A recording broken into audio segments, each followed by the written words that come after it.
Fala galera, tudo bem?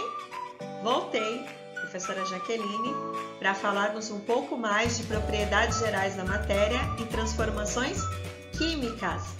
Vamos lá?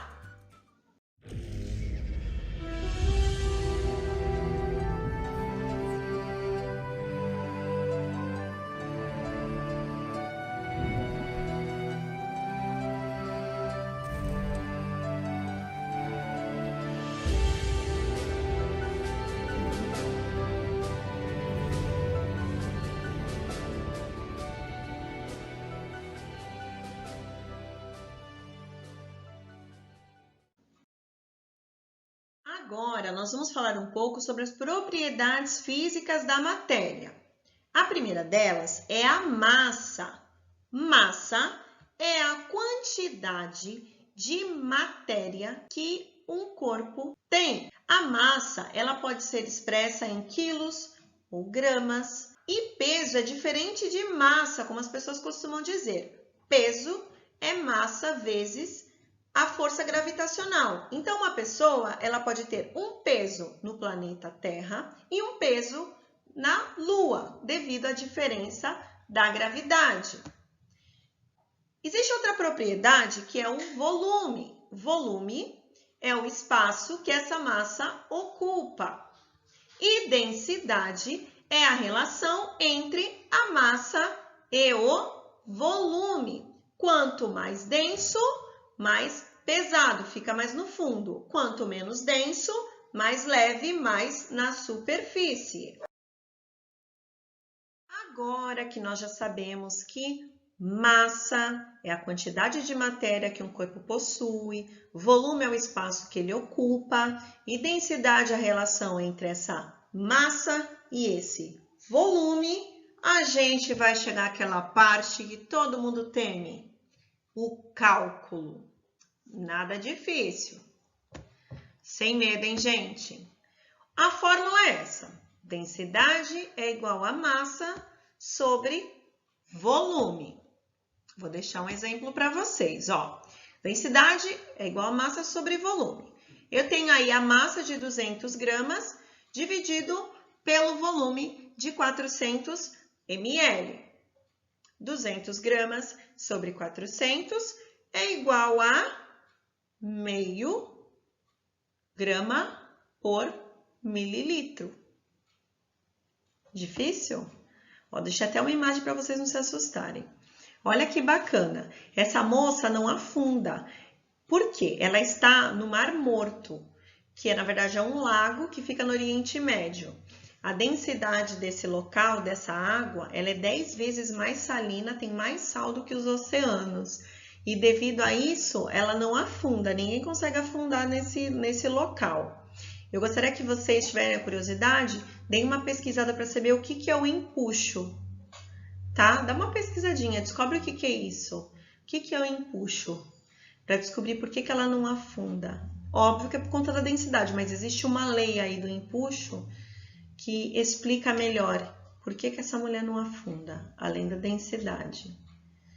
Vamos falar um pouquinho mais de cálculo? Sem medo, hein? Preparados? Vamos lá? Primeiro exercício. Qual a densidade de um corpo com 6 kg de massa e volume de meio litro? Primeiro passo, retirar as informações do problema. Vamos colocar num cantinho. Densidade, não tenho. Massa, 6 kg, volume meio litro. Segundo passo, fórmula.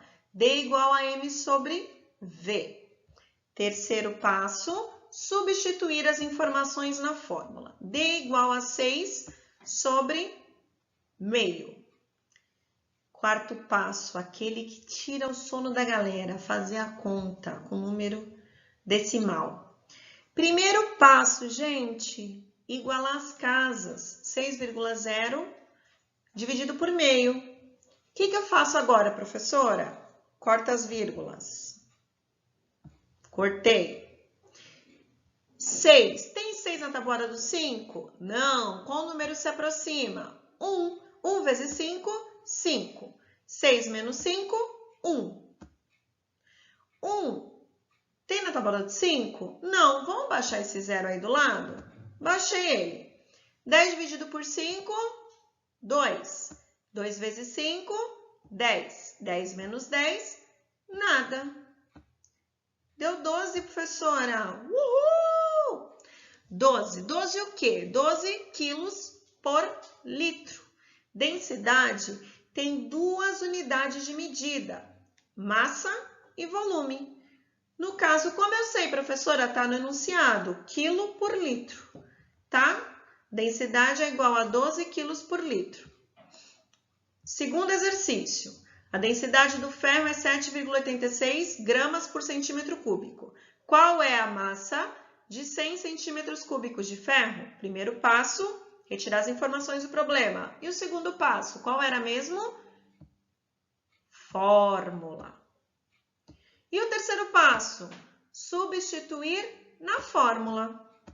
7,86 é igual a massa sobre 100. 100 está dividindo, passa para o outro lado, multiplicando. 7,86 vezes 100 é igual a M. Fiz a conta aí facílima, 7,86 vezes 100 dá 786 gramas. Professora, como que eu sei que é grama? Está no enunciado, gente. Se fosse quilo, estaria no enunciado. É só ler o enunciado. Todas as informações que nós precisamos para fazer a conta estão no enunciado. Beleza? Essa parte aí, que é mais complicada, a Eliana deixa comigo. Eu tô achando que isso daí é um complô contra mim. Aí os alunos ficam com raiva de mim e acham que só ela é legal. Ó, tô de olho, hein, Eli? Agora, nós vamos falar um pouquinho sobre outras propriedades. Tenacidade é a capacidade que uma matéria tem de resistir ao impacto com outra matéria. Já a inércia é a capacidade que uma matéria tem de permanecer, seja em repouso ou em movimento, quando sobre ela é exercida uma força externa, conforme vocês podem observar no preguinho. Já a divisibilidade, ela é uma propriedade que é a capacidade de uma matéria ser dividida inúmeras vezes e não perder as suas propriedades. A impenetrabilidade, aquela máxima, né, gente? Dois corpos não podem ocupar o mesmo espaço ao mesmo tempo, como o fofíssimo elefante. E a elasticidade é a característica que uma matéria tem de voltar à sua forma original quando uma força externa a estica ou comprime. Por aqui eu deixo vocês. Muito obrigada. Agora vocês vão falar um pouquinho sobre outras propriedades da matéria. Vão falar um pouquinho de cheiro, gosto, entre outras cocitas mais. Eli, é com você, amiga. Beijos. Fui, gente. Ah, Jaqueline, não reclama porque eu sei que você gosta de matemática, tá bom? Eu também gosto. Deixei de propósito, não fala pra ela não.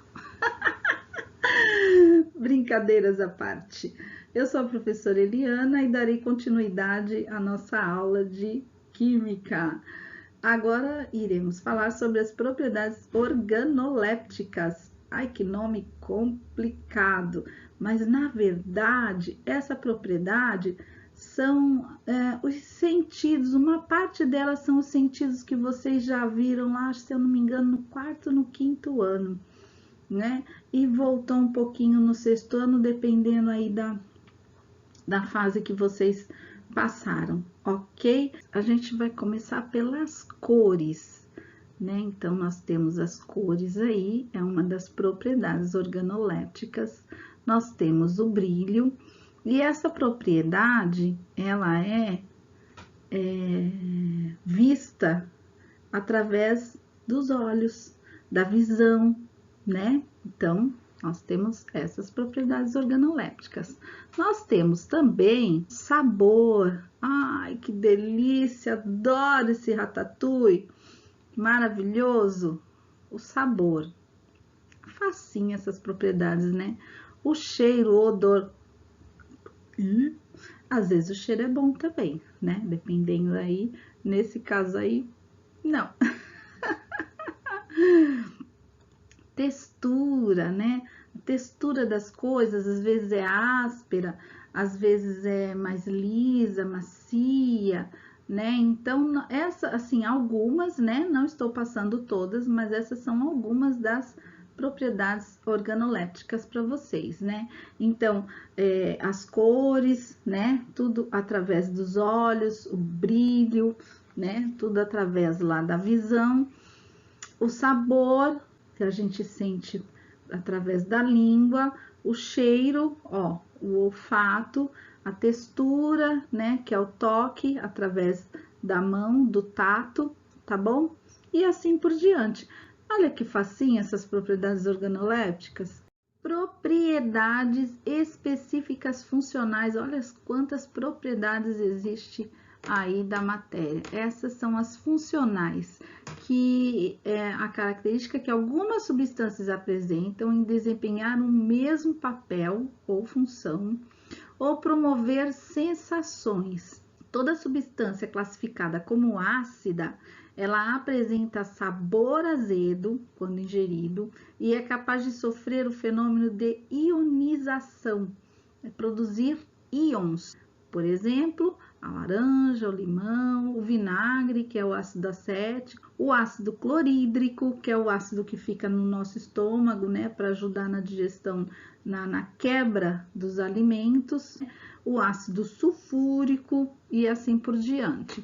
Depois nós temos as bases. Toda substância classificada como básica promove sensação de adstringência. O nome é meio esquisito, mas é uma sensação assim de secura, de aperto, de meio esquisito na boca, que nem, por exemplo, quando a gente come caju, fica meio esquisita a boca da gente.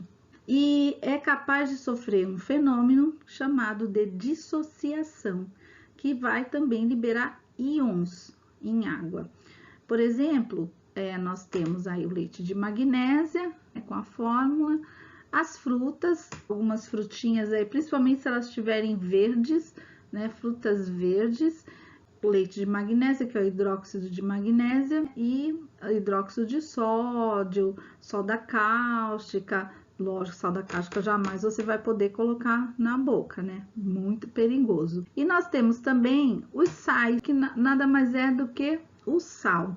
Então, toda substância classificada como salina possui sabor salgado quando ingerida e é capaz de sofrer um fenômeno de dissociação de íons também, para liberar íons em água. Por exemplo, se eu pegar um ácido mais uma base, eles vão reagir, por exemplo, H2O, vai reagir lá, vai dissociar, certo? É mais ou menos isso. Continuando, né, com as propriedades específicas funcionais, agora a gente vai falar dos óxidos, né? Os óxidos normalmente são compostos binários.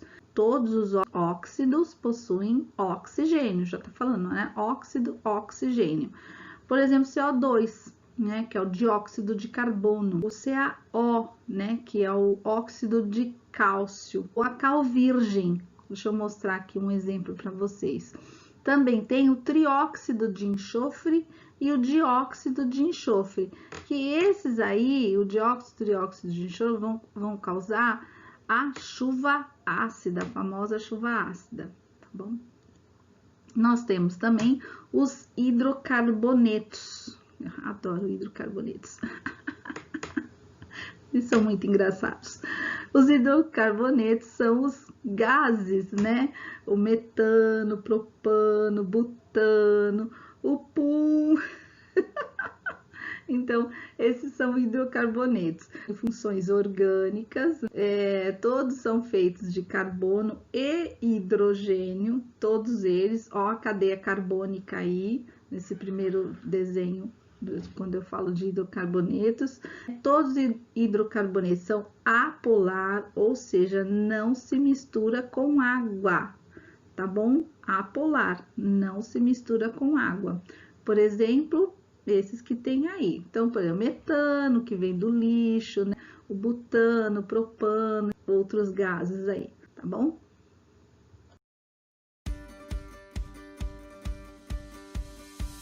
Agora é com você. Realize as atividades do blog, assistam esse vídeo, assistam o próximo vídeo. Gente, vocês não têm noção, tá? Bárbaro o próximo vídeo. Realizem as atividades 55 e 56 e tchau, tchau. Até a próxima, pessoal.